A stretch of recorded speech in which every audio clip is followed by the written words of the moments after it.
Good morning.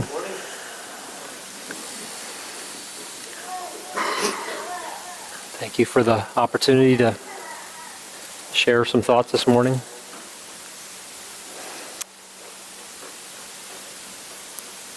It's my hope and prayer that my thoughts will be God's thoughts and not just my own. I wanted to share some things this morning. A couple of admonitions from our brother Paul, and to summarize what I want to share, I think would be to say I want to speak about not being pagans. I know that might sound like a little bit of an odd topic, but before I go and read the passages that I want to share, I guess I'll give a little bit of a introduction to what I mean by that. I guess before I say what I think, I'll just ask you to consider what you think of when you hear the word pagan or paganism. What do you think that means? I think in general, we tend to have a pretty narrow definition of that word. I think in general, people in this sort of setting would tend to think of maybe holidays with a pagan origin, Halloween or Christmas. Maybe would think of occultic practices, and certainly that would definitely be included in paganism. But I guess I'd like to challenge us today to think a little bit more broadly about the concept of paganism or being a pagan, because I think if we have too narrow a concept of that, we have too relaxed a view of Christianity. And before I tell you what I think being a pagan is, I'll give you an example of maybe something in the past that started me thinking in this way of viewing this concept a little more broadly. I don't know if any of you have heard of the man Anton LaVey. He's dead now, but he back in the 70s popularized Satanism as a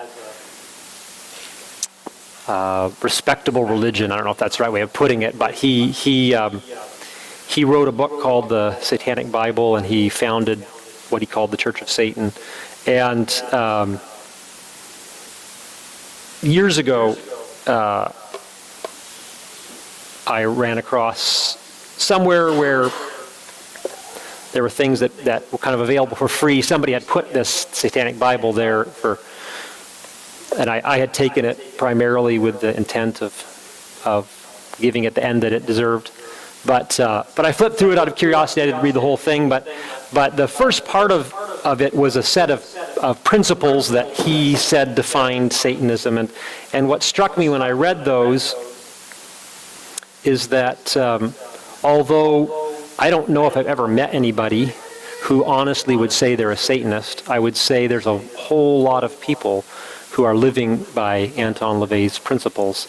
His principles, I won't bother to read them, but his principles are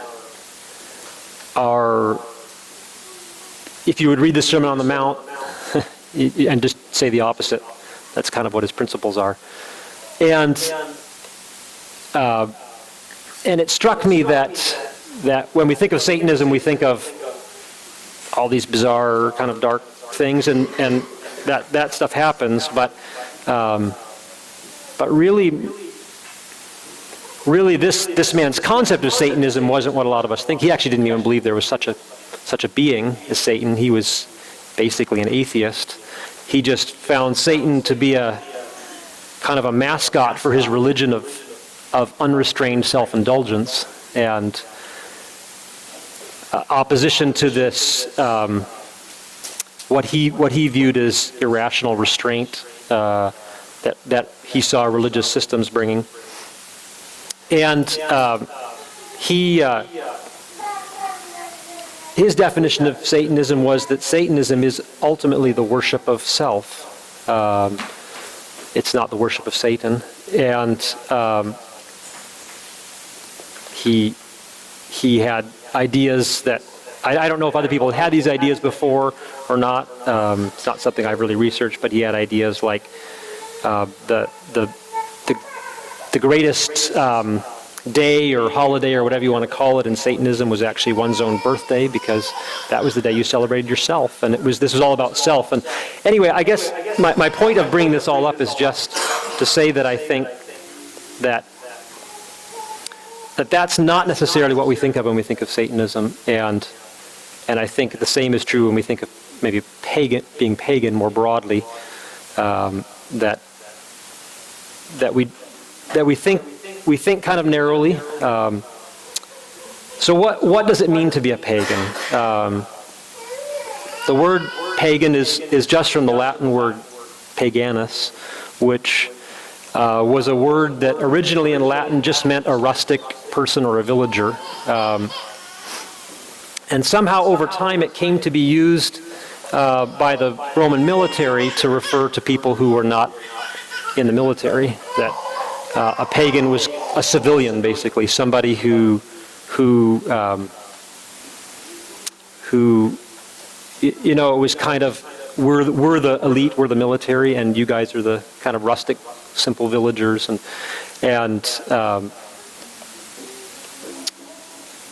I guess it's that aspect of pagan that I want us to think about today. Not just somebody who's involved in occultic practices, but somebody who's a civilian versus a soldier. And I want to start by reading a passage in 2 Timothy.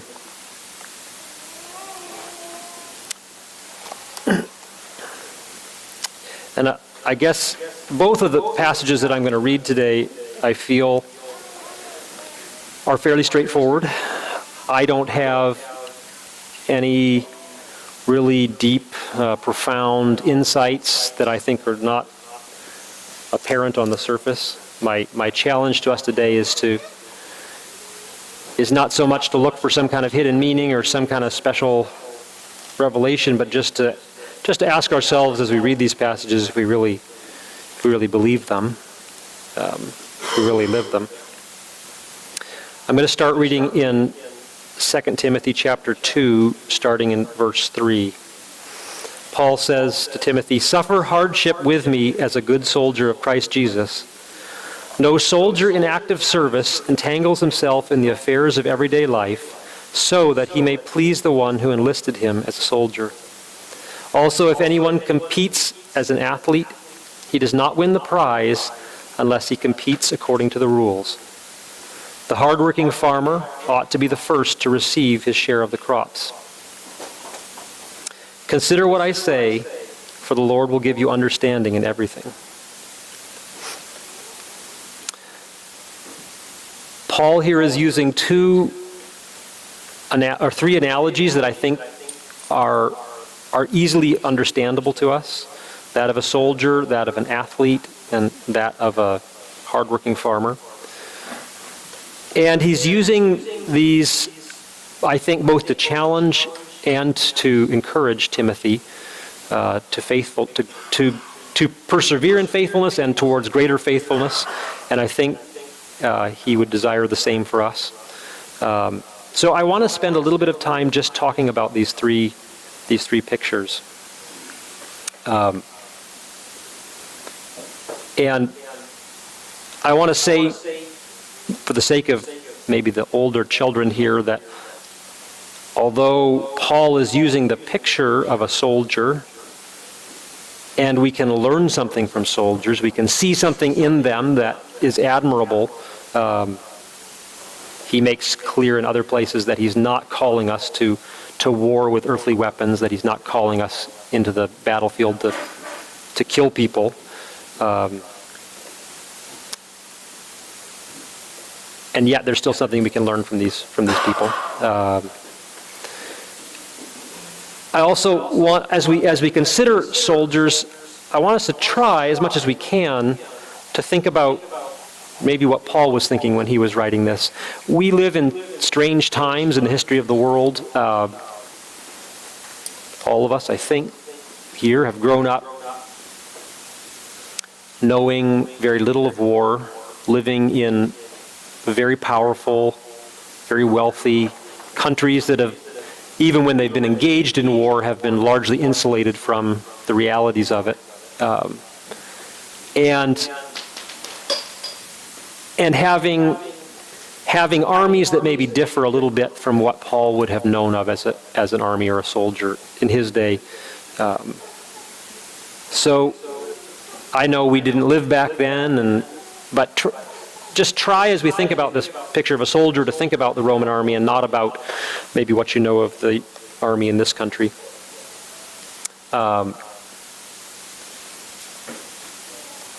And also, I think, as we think about a soldier, Paul is talking here about a soldier who is in warfare. He's not talking about a reservist who's sitting somewhere waiting for something to happen. He's talking about somebody who's actively engaged in conflict. This word here in this translation is translated soldier in active service. In other translations, it's someone who wars or just soldier, but it does seem to be a word that has kind of active involvement in a conflict in mind. And that applies to us because we say that we're actively involved in a conflict, not one where flesh and blood is involved and where we're killing people's bodies, but a conflict nonetheless. And I guess I just say up front, I acknowledge that there are some important differences between a soldier, like Paul is using this analogy, and us.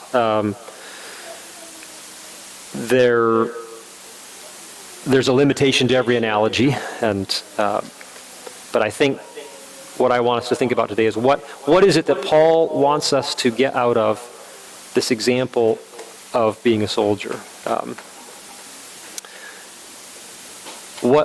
He says, suffer hardship with me as a good soldier of Christ Jesus.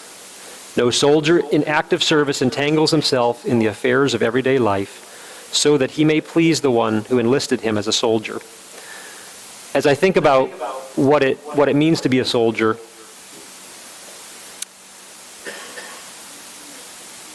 there's some big things that come to my mind.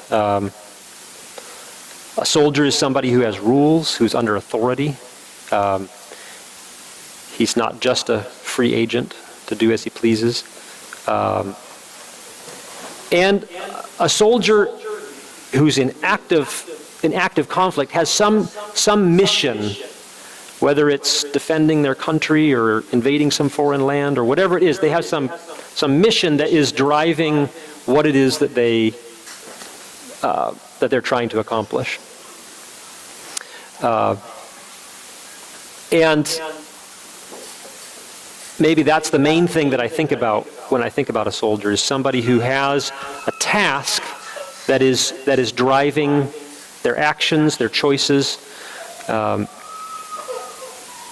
And one way I think it could be helpful for us to think about ourselves as soldiers is, although we have rules too, we have laws that our king has put over us.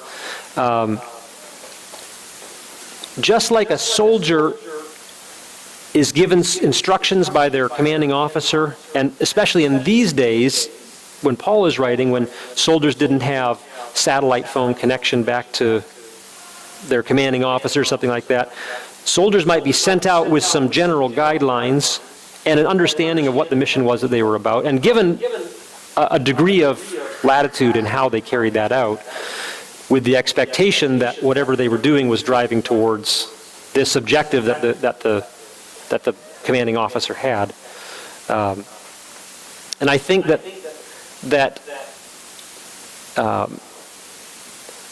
we see some of this in the Old Covenant, in the Old Testament, but I think we really see this in the New Testament. Like a lot of the rules or laws of the New Testament are stated in very broad terms. They are principles that don't always have a lot of detail spelled out for us that we have to work out. And if we think of those things just in terms of a set of rules, and as long as we remain within the confines of the rules, we're okay, I think we miss something we can get from this picture of a soldier who isn't just ideally, like, again, people are people, but a good soldier isn't just trying to remain within the confines of what his commanding officer requires of him. He's trying to keep the objective that his commanding officer has in mind and making choices based on that. And I think that creates a very different approach than just, what am I allowed to do, what am I not allowed to do?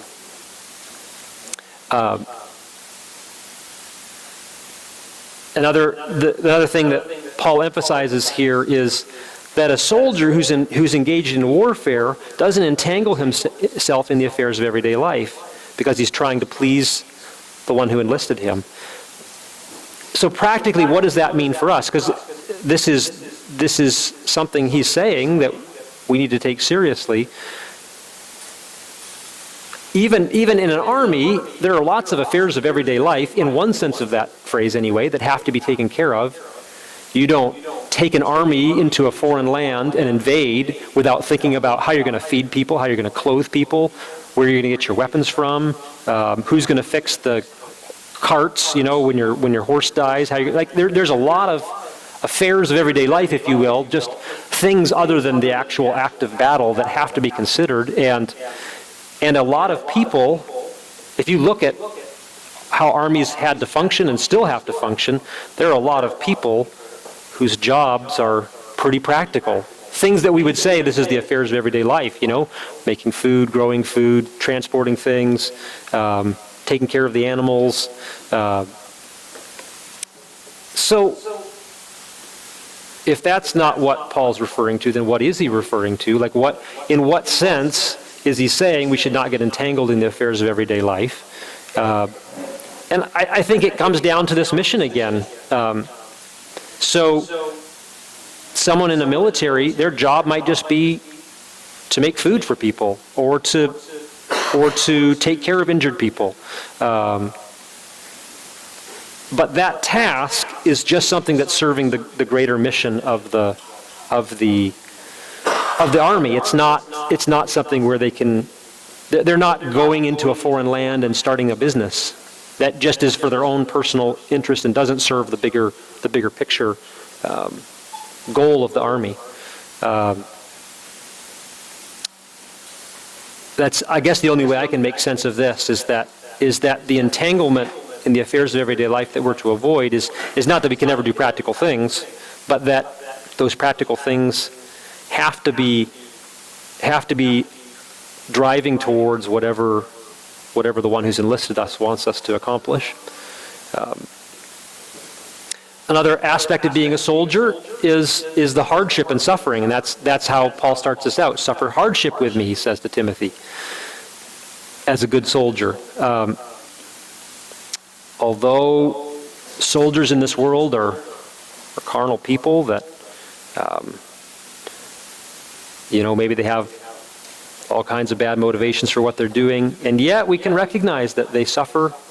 To choose to go out into battle is to, sometimes it means leaving family, sometimes it means dying, sometimes it means being injured. There's a lot of difficulty when you go out onto the battlefield. Your living conditions might not be so nice. Your food might be a little not what you had hoped for.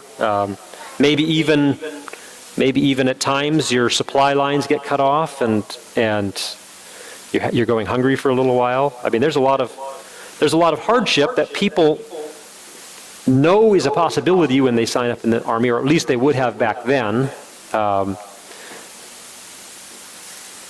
And that's a voluntary thing that they take on. They take on that what goes along with that mission, the challenges and suffering that go along with it. If you think about enlisting in the Army, even if you're not initially involved in conflict, from the very time you start, a lot of your life becomes focused around that. Who your relationships are with, how you use your time, often your living situation. A lot of the focus when people join in the Army is training. You're learning to become a not only personally competent in whatever skills that your commanding officer wants you to learn, but you're learning how to work together, how to be a functioning unit that can go out and actually accomplish some mission. And then, of course, it becomes even more so when you actually take that soldier or his unit and put them out into active combat, and now they're sitting in the trenches. Just about everything becomes structured then by the reality of that situation that they're in.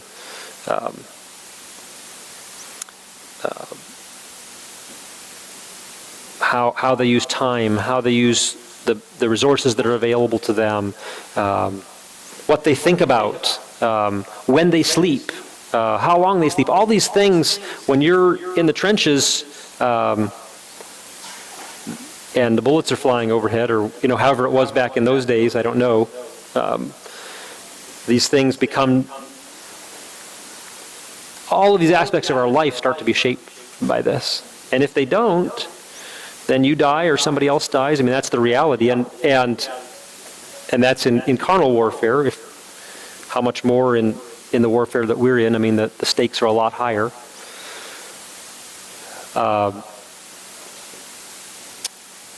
The living situations of soldiers is driven by just the practical realities of what, I mean, I guess the military in this country is wealthy enough at this point, they could send soldiers into another country and just kind of let them live how they please to a certain extent. But they don't, and militaries in the past couldn't.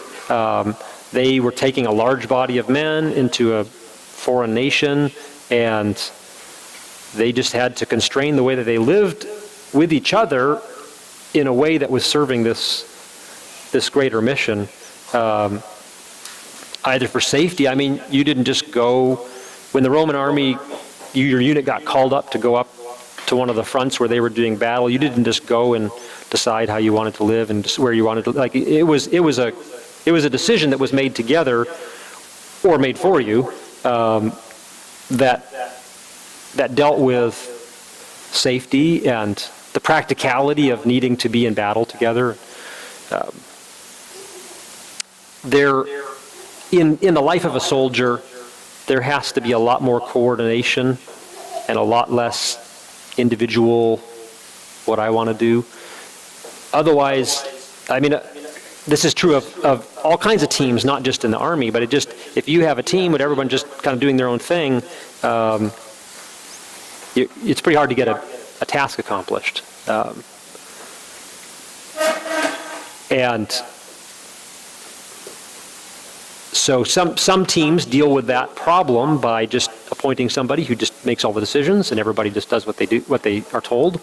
Other teams accomplish that task by giving the people in the team a keen sense of the vision and having a shared vision and trying to get everybody pulling in the same direction. And I would say armies use some combination of those two, depending on the situation.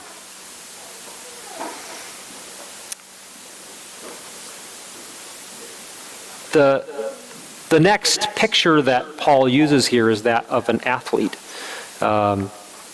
He says, if anyone competes as an athlete, he does not win the prize unless he competes according to the rules. Then he goes on to the next thing. He doesn't say really much about an athlete there, but I want to read a second passage where Paul goes into a little more detail using the same picture, and that's in the end of 1 Corinthians 9.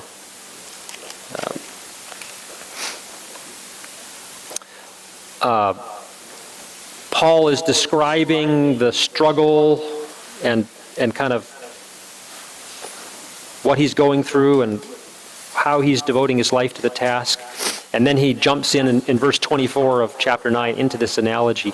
Do you not know that those who run in a race all run, but only one receives the prize?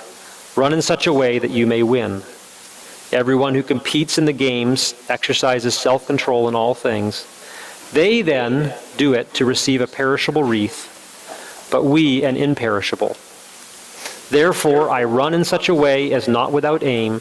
I box in such a way as not beating the air, but I discipline my body and make it my slave, so that after I have preached to others, I myself will not be disqualified.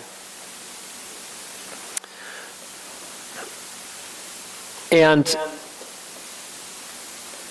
I guess what jumps out to me here most in this picture, and I think what we can take from athletes who, just like soldiers, carnal soldiers, athletes are, I don't think it's a very commendable thing to devote your life to being the fastest runner or the strongest whatever, but there is something about their dedication that I think we can learn from, that we can apply to this race that we say we're in.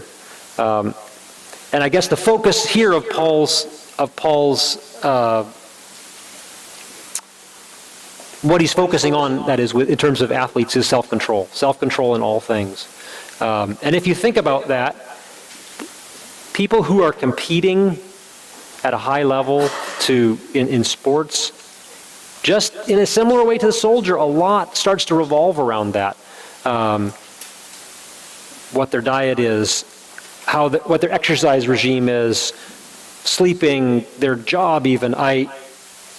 Months ago, a book that the children had got out of the library, and it was just one of these books that had interesting facts in it, and it told about this man whose I guess his mission in life, if you will, is to be one of these amazing endurance swimmers. And I think he was the first person to swim the entire length of the Amazon River, which is a tremendous distance.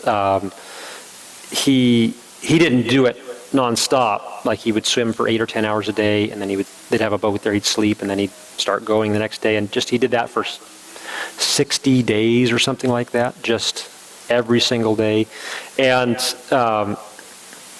the same man, I think, set a record for longest continuous swim. I think it was, I don't remember the exact number, but it was something like 60 or 80 hours of just like non-stop swimming with no rest. And this book described a bit of how he prepared to go swim the Amazon River. And I presume this man must be very well off, and he just can afford to not work to support himself very much. But he would go and just 6 or 8 hours a day go to the swimming pool and just swim back and forth. And he did that for several months before he went and tried to take on the Amazon River. And although I think it's a very foolish thing just to spend all of your time becoming an endurance swimmer so you can just make a name for yourself, there's something about the discipline of a man like that who is just willing to devote himself to, this guy, he just, everything about his life, he kind of customized to becoming this endurance swimmer. And it's like that. I mean, these people that go in the Olympics, and I imagine that's what Paul has in mind when he's talking about this kind of athlete. These people, they discipline themselves. And I just want us to think about that picture. The third picture that Paul uses here in 2 Timothy is that of a hardworking farmer. And he says, the hardworking farmer ought to be the first to receive his share of the crops. Shortly before coming down here for this visit that we've been down here, I was working for a short time in a hospital in northeastern BC, and that area of British Columbia is a largely agricultural area. A lot of wheat and oats and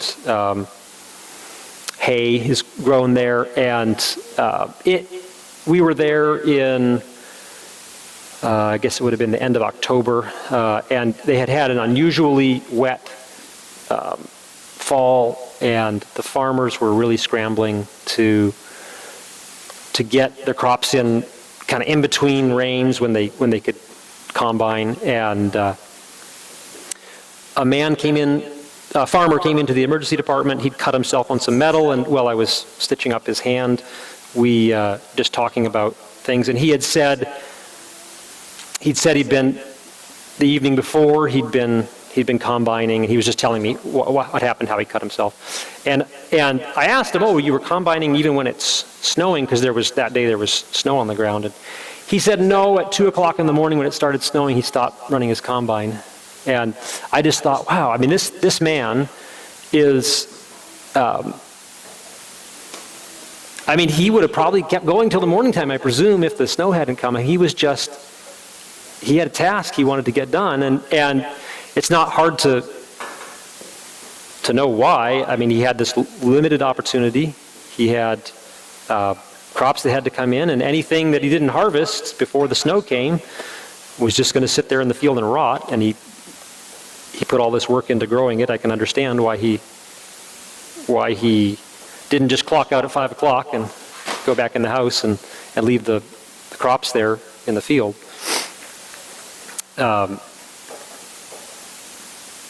And just like these other analogies, we say we're in harvest time, Now it's a perpetual harvest. That makes it a little bit different than this man's, thing. But it is a harvest time that has a limited window of opportunity. And I don't want to stretch the analogy too far, but I think there's something that we can learn from the example of a hardworking farmer who either, whatever part of his farming, he just works at the task that has to happen. I think that all three of these pictures that Paul uses have something in common, and that is that the soldier who's engaged in active combat, the athlete, and the hardworking farmer all have a goal that they're working towards.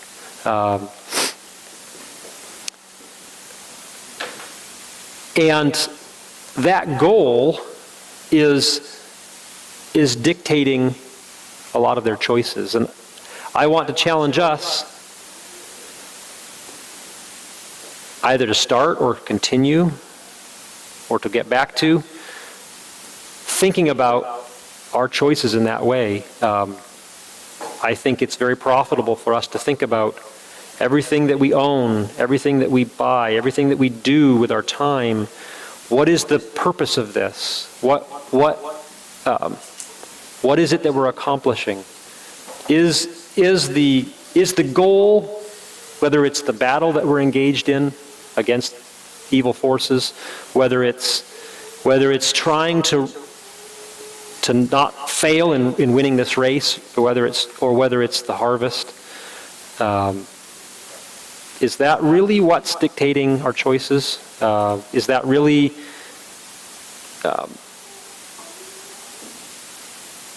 and in what way is it dictating our choices? How much are our choices dictated by our personal preferences? And how much are they dictated by what, to the best of our ability, seems to be the most optimal for the mission that we have? I think that's an important difference, because I think if we're not careful, we can easily justify a lot of things that can be productive towards the mission, but we're not necessarily asking the question, is this really the best? Like, I tried to think of an example of this. I didn't spend a lot of time thinking about it, so maybe this is kind of a silly example, but a soldier in the Roman army really wants to own a butter knife for some reason. And he tells himself, it is a knife, I can use it in battle. So it is serving the objective that I have of being a soldier. Therefore, I should get it. That's not really how a soldier should think. He's going out into battle. He can only pack so much stuff with him. If he's going to fight, he'd probably better pick a weapon that's a little more effective than that. And I just want to challenge us that we have that same kind of thinking, that because it is easy for us, even when we consider these things, to fall back into the rules allow it. It's permissible. But just because something is permissible doesn't necessarily mean it's the most profitable choice. And just like the person who wins a race is not the person who just says, well, I guess this is an acceptable amount of exercise to do to become whatever they're becoming, a faster runner or a stronger swimmer. But they're asking, like, how much do I have to do to accomplish this goal? And same with the soldier. The soldier who wins in battle is not the one who just asks what's enough to get by, but what's going to give me the best chances of accomplishing my mission.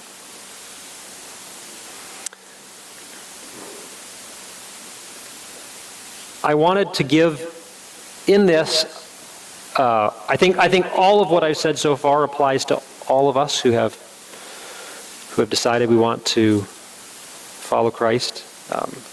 But I wanted to give some particular challenges to the sisters, because I think there is something a little bit unique about sister situations, particularly those that are married. First, I want to say that although Paul is addressing this to Timothy, I think these principles apply to men and to women equally. In fact, I was thinking about this the other day, that Christ has an army, and his is the first army to have a large number of women serving in the army. I mean, there's no other army in the world that has as high a proportion of women, even to our day, but certainly not in the past.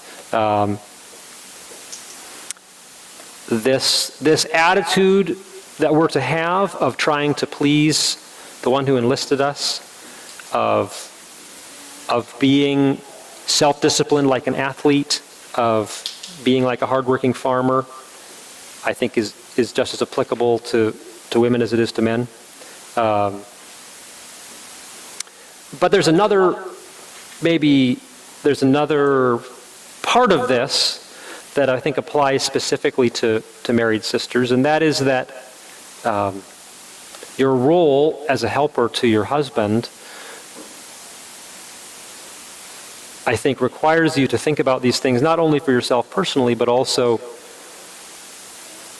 your husband. And I don't want to, like I said before, I don't want to push this analogy too far of the soldier. I recognize that the reality of the warfare we're involved in just creates some different situations than what we think of a worldly soldier. But look at the wives of soldiers, even in this kind of wealthy, decadent society.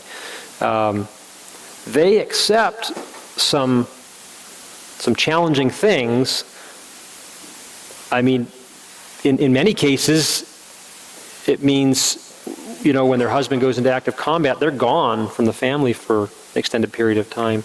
And I'm not saying that that's our situation, that that's how families should be functioning. I'm not saying that, but we can just look at that woman whose husband is engaged in this foolish carnal desire to conquer nations, and who can say, I'm going to lay aside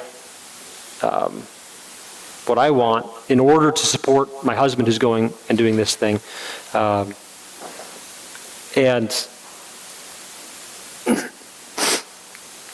And even if the situations that we're in are different, I think sisters need to have that heart, that that their husband is in battle, and their husband is going to have ways that they're in battle that are different, that need to be supported.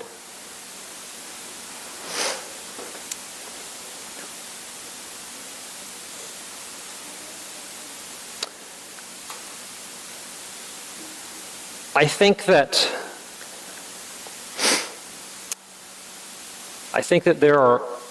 there is not an area of our life that these principles don't touch in some way. And what that will look like for each of us is going to vary. I recognize that. This is not just a cookie cutter sort of thing.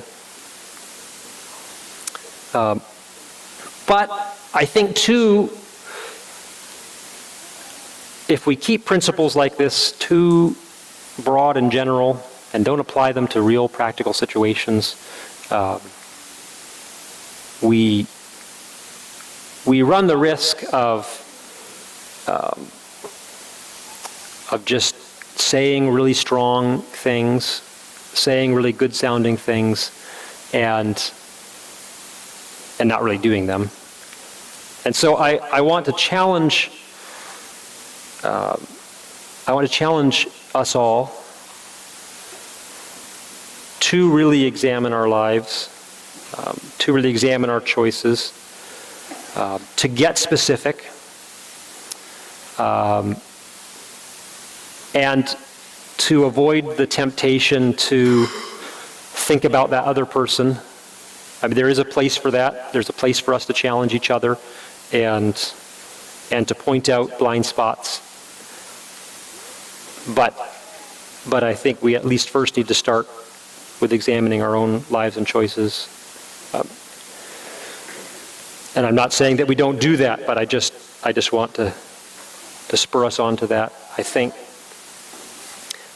in particular we need to look at things that we can see are likely blind spots, and I think that we need to pay extra attention to those, because those are things that we're likely to overlook. Things that maybe because of our background or our society or our personality are things that we're not as likely to notice.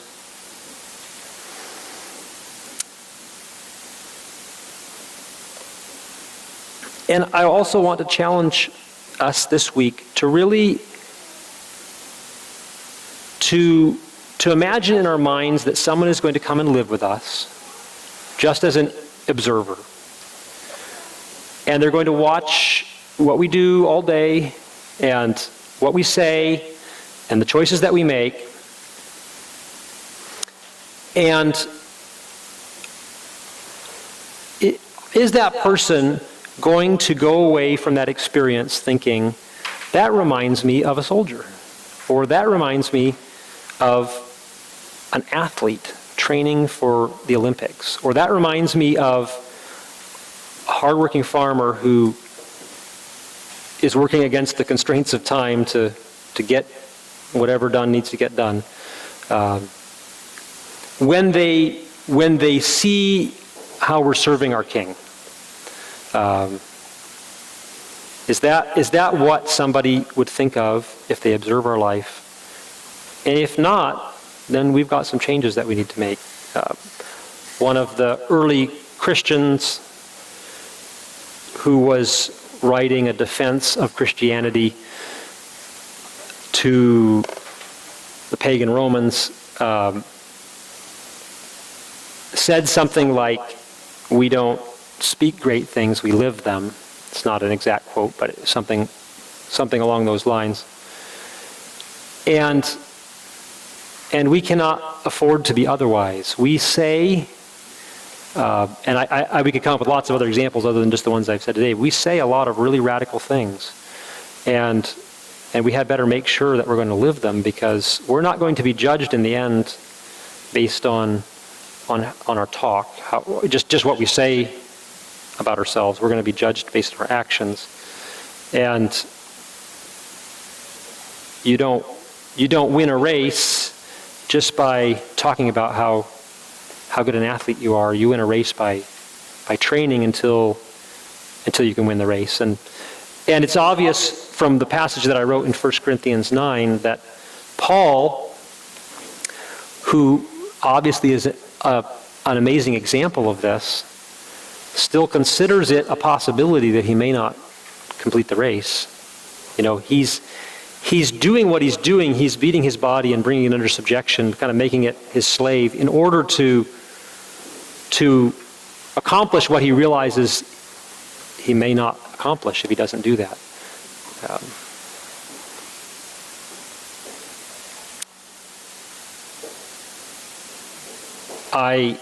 So I want us to consider the challenge that Paul has given here. Do we want to please the one that's enlisted us? Are we willing to suffer hardship as a good soldier? Are we willing to compete by the rules and train ourselves in a way that we can win?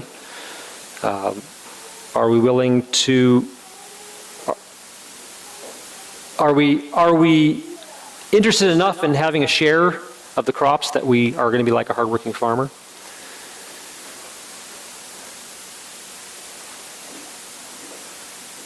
That's all I have to say. I'd just open it up now for anybody who has any corrections or comments. I appreciate the challenge. I had to think about the farmer in some of these translations. It sounds like he ought to be the first to share the crops. Didn't make sense to me, but the knowledge you gave about that farmer working hard, and then some other translation also brought that out, that with diligence or with great emphasis and great effort is put forth to compete in the elements or bugs or water or whatever, all these things that compete. And the carpenter as well, he competes with building his things according to the rule, and he has to do it in a timely manner. That's, a carpenter's different than the other examples, but the challenge that we walk with the rules and then with diligence and great effort. It's the very thing Jesus also taught. It's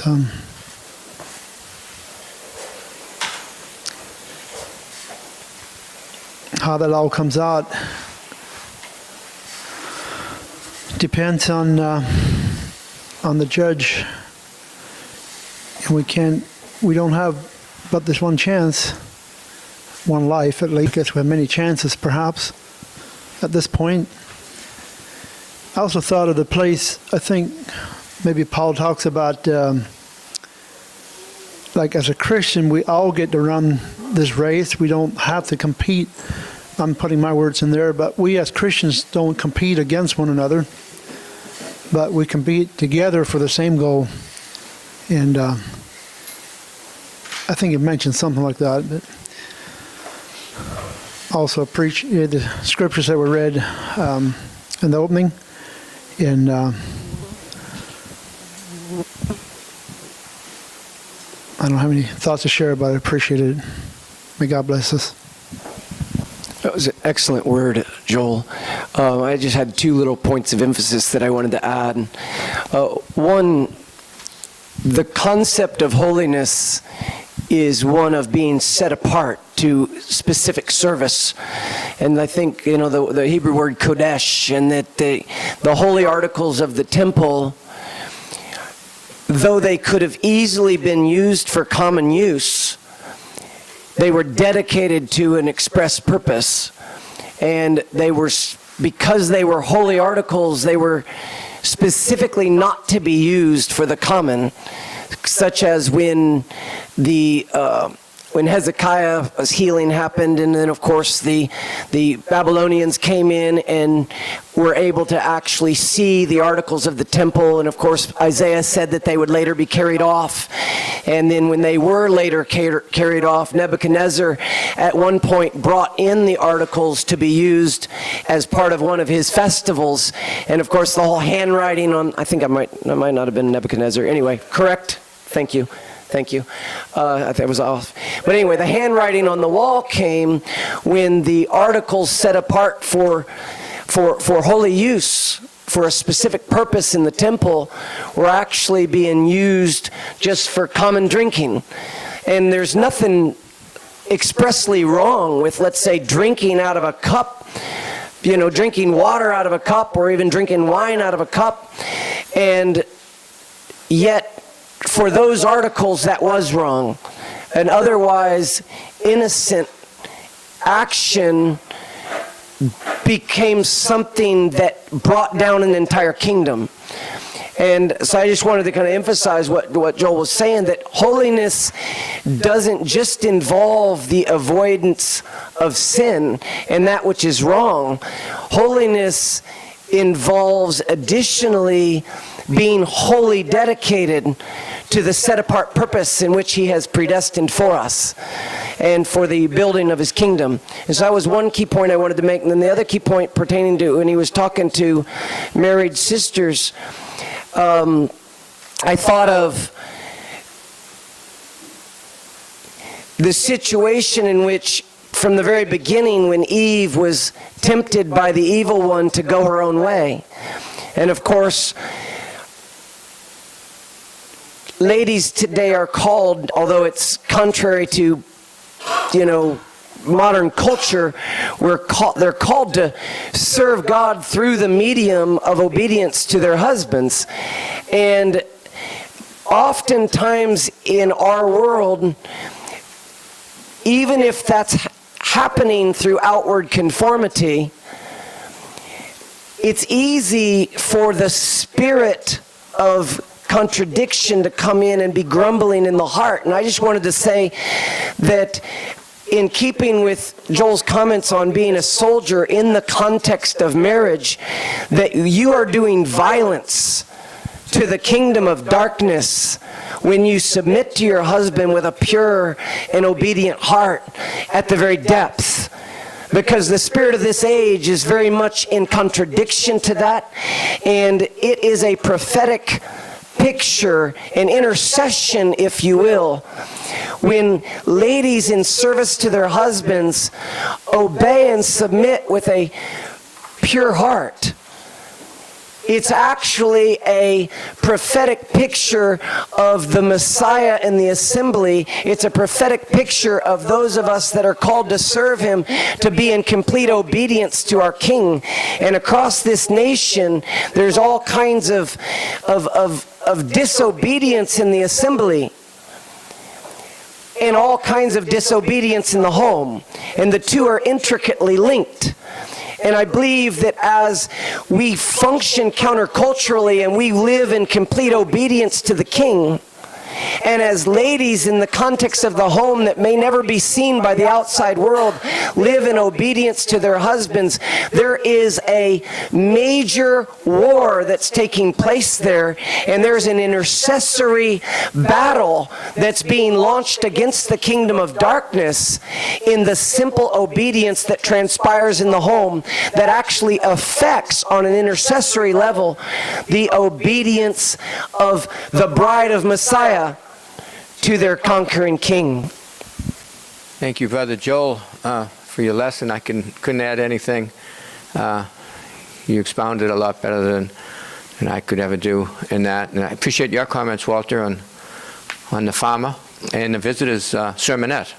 Very edifying. And I want to also praise the women here who submit to their husbands in all things, when a lot of times they're more knowledgeable or maybe more spiritual and many other things than us men. A couple of comments. You had so many good points, Joel, about pagan means citizen. So the average humdrum person is a pagan back in Greek times or Roman times. And I know for all the three things there's rewards. Soldiers, runners, and farmers, there's rewards or crowns. And I think that it's important, un día a la vez, one day at a time. Let's do patience. We only promise one day at a time, and we can't bite off more than we can chew. As far as myself, I know I wasted 10 years of my life just running. So much vainglory, pride, idolatry, competition, everything that it's anti-Christ. And it's all for a selfish motive, crown, what I've gained. And I know the Hebrew writer does say, hey, without faith it's impossible to please God. You must believe he is, and the rewarder of those who diligently seek him. Yeah, something's in it for us, reward. But I even think that's a false motivation, and brethren, you can help me. It's a wrong motivation in the aspect of Revelation 19. I think Brother Walter shared that last week. Come to the marriage supper of the Lamb. Come and feast to the marriage supper of the Lamb. And that is that God wants to share his goodness and generosity and give us a crown. And then when we get the crown, we just cast it down to the ground and say praise and honor and glory to the one who was slain. The Lord be magnified. Thank you, Joel, for sharing those things and the challenge. Very thought-provoking.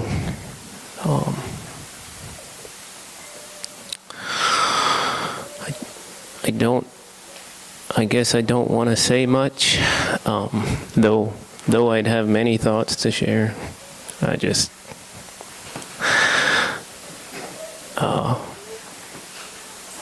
partly I don't want to, I just want, I think what was shared was well thought out and well explained, and I don't want to distort anything about it, but probably more so just because I just realized that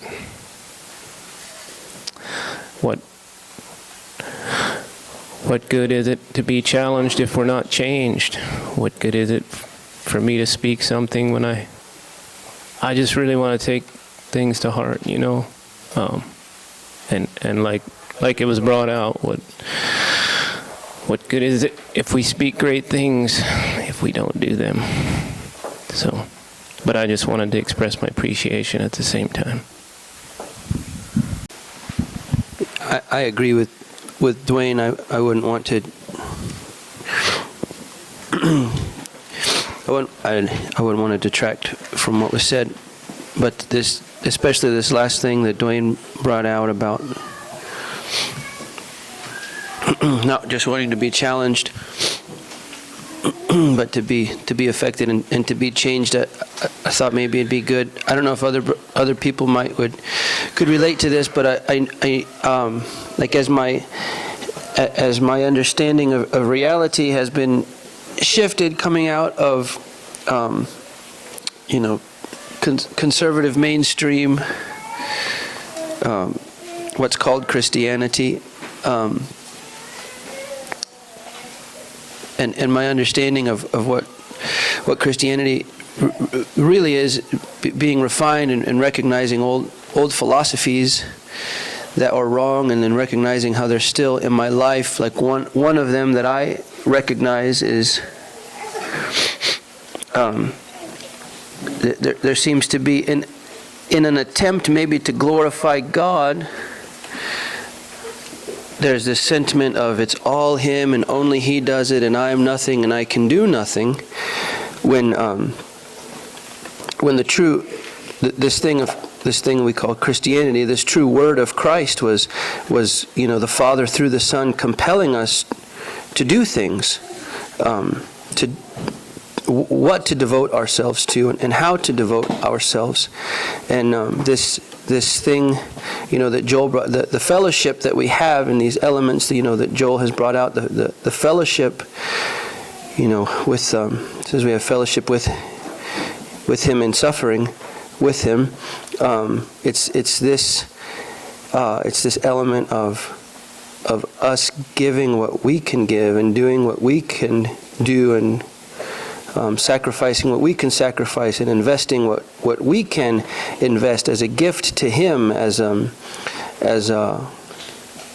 as our contribution to the warfare and to His glory. Anyway, I catch myself doing this thing that I must have learned a long time ago. Like I hear myself being challenged, and my initial thought is something I got taught, which was like, "Oh God, do this in me, make this happen," and I want to be careful. I mean, it's obviously I can't do anything unless without His blessing, without His help, and without His aid. And yet, like I recognize, like somewhere back there, I got taught that it was wrong to quote work toward my salvation, or to that somehow my work is somehow earning my salvation, and that is a disrespect to the price that He paid and the work that He does. But I find myself like in correcting my mind that I guess I feel like it's a tricky thing, but there's this overemphasis on what He does, and anyway, I try like just on myself. I'm here as I'm challenged, rather than asking God for this, to do this work within me, like recognizing my need to devote myself and give the gift that I can give and make the sacrifices that I can make as my gift to Him, as my contribution, this thing that He would be pleased with and could look at someone and someday and be pleased with their faithfulness. That should be coupled with a looking to God and a prayer for God's help, and a looking to and a total dependence on His help. But anyway, personally, I like recognize something in me that wants to has a tendency toward seeing this need and an unbalanced calling out to Him of doing this thing, rather than a balanced devotion toward doing my part with an expectation of His bearing fruit in that. I'm not sure if I expressed that right. But.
say